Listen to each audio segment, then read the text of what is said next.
আসসালামু আলাইকুম এবং শুভ সন্ধ্যা।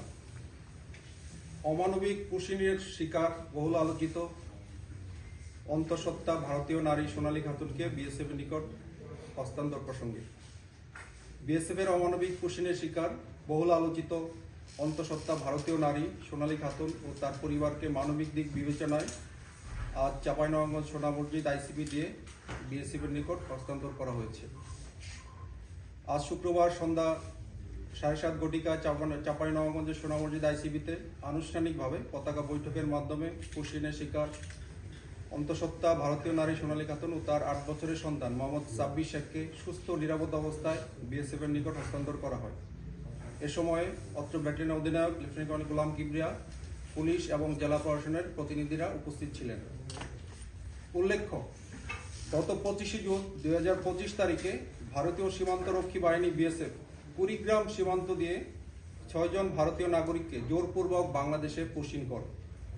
পুশিনের পর উক্ত ভারতীয় নাগরিকগণ চাঁপাইনবাবগঞ্জ জেলায় প্রবেশ করলে স্থানীয় আইন শৃঙ্খলা রক্ষাকারী বাহিনী তাদের অবৈধ অনুপ্রবেশের দায়ে গ্রেফতার করে এবং গত 22 আগস্ট 2025 তারিখে আদালতের নির্দেশে জেল হাজতে প্রেরণ করা হয়।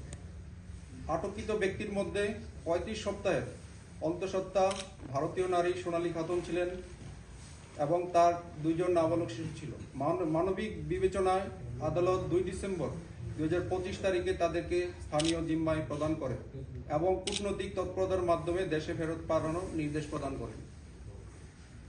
অন্তঃসত্ত্বা নারী ও 2 শিশুকে পুশিন করায় সৃষ্ট মানবিক ঝুঁকি এবং আন্তর্জাতিক মানবাধিকার লঙ্ঘনের বিষয়টি নজরে রেখে স্বরাষ্ট্র মন্ত্রণালয় ও বিজিবি সদর দপ্তর কূটনৈতিক পর্যায়ে নিবিড় যোগাযোগ স্থাপন করে উভয় দেশের সম্মতিতে ভারতের নাগরিকদের নিজ দেশে ফেরত পাঠানোর সিদ্ধান্ত গৃহীত হয়।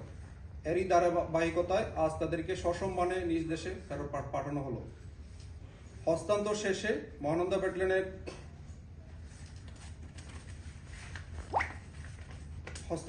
মহানন্দা ব্যাটালিয়নের সকল সদস্য এবং চাঁপাইনবাবগঞ্জ জেলা পুলিশ এবং চাঁপাইনবাবগঞ্জ ডিসি জেলা প্রশাসকের প্রতিনিধির সম্মুখে আজকে তাদের হস্তান্তর করা হয়। বিএসএফ এর এই অমানবিক কুশিন কর্মকাণ্ড আন্তর্জাতিক মানবাধিকার মানদণ্ড এবং দ্বিপাক্ষিক সীমান্ত ব্যবস্থাপনা চুক্তির সুস্পষ্ট লঙ্ঘন।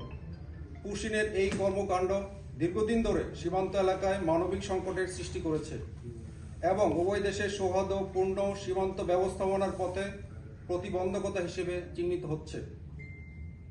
বিএসএফ এর অমানবিক কুশিন আচরণের বিপরীতে বাংলাদেশ সরকার, স্বরাষ্ট্র মন্ত্রণালয় এবং বিজিবি মানবিক মূল্যবোধ, আন্তর্জাতিক আইন ও প্রতিবেশী সুলভ সম্পর্কের প্রতি গভীর শ্রদ্ধা প্রদর্শন করে পুরো প্রক্রিয়াটি সম্পূর্ণ স্বচ্ছ, নিরাপদ ও মর্যাদাপূর্ণভাবে সম্পন্ন করেছে। বিশেষ করে অন্তঃসত্ত্বা নারী ও শিশুর প্রতি সুরক্ষা ও চিকিৎসাগত ঝুঁকি বিবেচনা করে বিজিবি এই কার্যক্রম ন্যায়, মানবতা ও দায়িত্বশীলতার অনন্য দৃষ্টান্ত স্থাপন করেছে। বিজিবি